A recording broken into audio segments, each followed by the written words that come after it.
Welcome to the Capital Compass. I'm Lindsay Melchak. Atlas Salt isn't waiting on a discovery. The resource is already in the bag. With a strong feasibility study, permits in place, and a real plan to fund construction through both debt and equity, this story is all about execution. The Great Atlantic Salt Project is gearing up to become one of Canada's cleanest, most strategic mine builds, and they're not wasting time getting there. Welcome, Nolan. We are looking forward to learning more about all of this. Thanks, Lindsay, for having me. It's always great being with you. Now, I think right out of the gate, the question that is on a lot of people's minds is really what makes the Great Atlantic Salt Project such a standout opportunity, both, in terms of its economics and the potential to expand that resource over time. Yeah, thanks, Lindsay. For new investors, I think the one of the most attractive things is that it's a novel project, right? It's something that they're not familiar with. Salt is a new concept for them, but it's something that's integral to their lives if they're in North America or Northeast United States and Eastern Canada. And we are planning to build a major world-class operation on the west coast of Newfoundland that will satisfy that market need. So this is a tremendous asset. It's very shallow. It's easy to develop. It's near all sorts of critical infrastructure that you require to build a mine, and it has fantastic economics. We have a feasibility study, as you mentioned, and we have a completed environmental assessment that has allowed us to start acquiring some permits, which we have already received. Well, Nolan, you touched on it a little bit, but let's push forward just a little further with that. Jurisdiction, as we know, is key to mine development. Now, can you walk us through what it's like building a project of this scale in Newfoundland and how that's shaped your permitting experience so far? Yeah, so Newfoundland, as many of your watchers and as you and I know, is a great mining jurisdiction. Of course, Canada is a great mining nation, and we are strategically located on the west coast of Newfoundland. We're 3 kilometers away from a deep water port, which is very important when you're moving large quantities of bulk material like we are with salt. We have a very green and clean project that has acquired very strong support in the local communities from the local regulators. We've have an approved environmental assessment, as I mentioned, which is a testament to that. This is a project that people want built. It's a project that we want to build.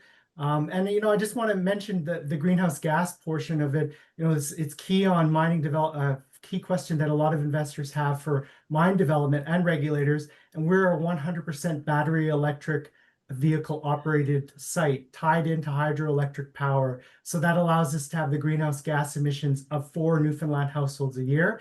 And our primary strategy is to displace imported salt from foreign jurisdictions. And so that has its own greenhouse gas offsets as well.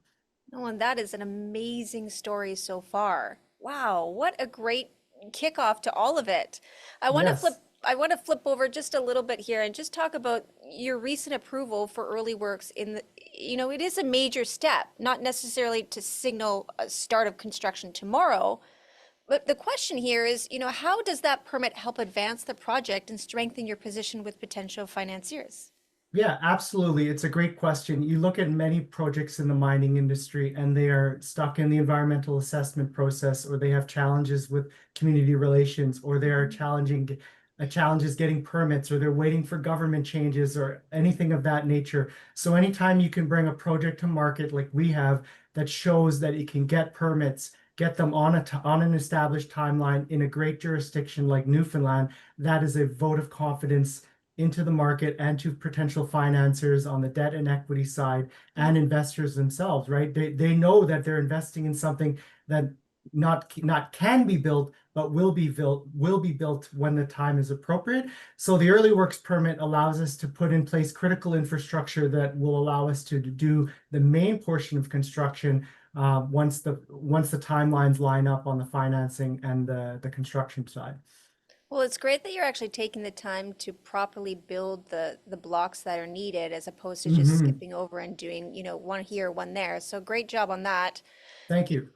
As you continue to de-risk the project, Nolan, what are the major value driving milestones on the horizon that investors really should be paying attention to over the next 12, even 24 months from now? Yeah, so actually a lot sooner than that, probably, we expect to, as we get things going. So further permits, we're looking to sign strategic deals with potential partners. on the offtake side, which will be, the purchasers of our product. Also, we're in the process of an updated feasibility study at the moment, which we expect to have the potential to increase and accelerate throughput through the facility.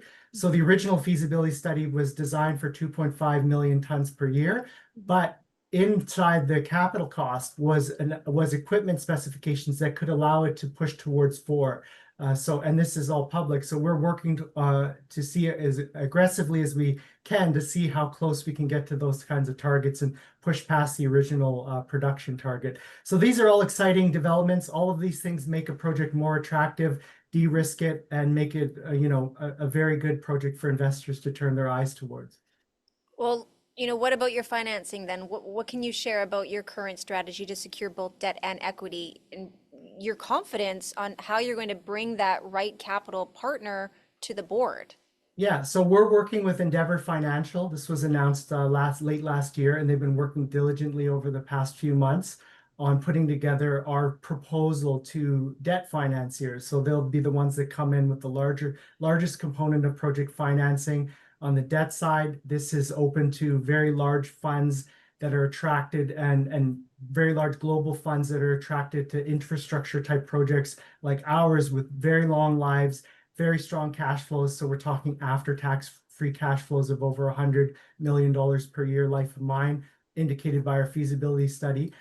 So once that's in place, we expect that to be a compelling story to bring to equity financing partners. So it's a little process of moving things up in parallel. I just joined the company a month ago. We're putting together those plans and redeveloping them and reassessing them. But ultimately, when you have a very fantastic asset like we have, with so much work that's been done to de-risk it, it makes selling that side of the story much, much easier for me and the team. Well, Nolan, that's a true testament too to the progressive momentum that you've created. I mean, in a 1 month, look at what has happened in 1 month. So, congratulations to you and the team behind you as well. Well, thank you very much. Well, thank you again for joining us too, and we're looking forward to more updates to come. Absolutely. Anytime, Lindsay. Thank you.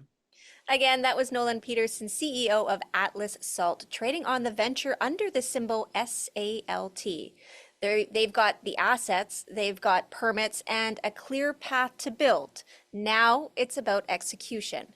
Learn their full story at atlassalt.com with 2 S's. I'm Lindsay Melchek. Join us next time.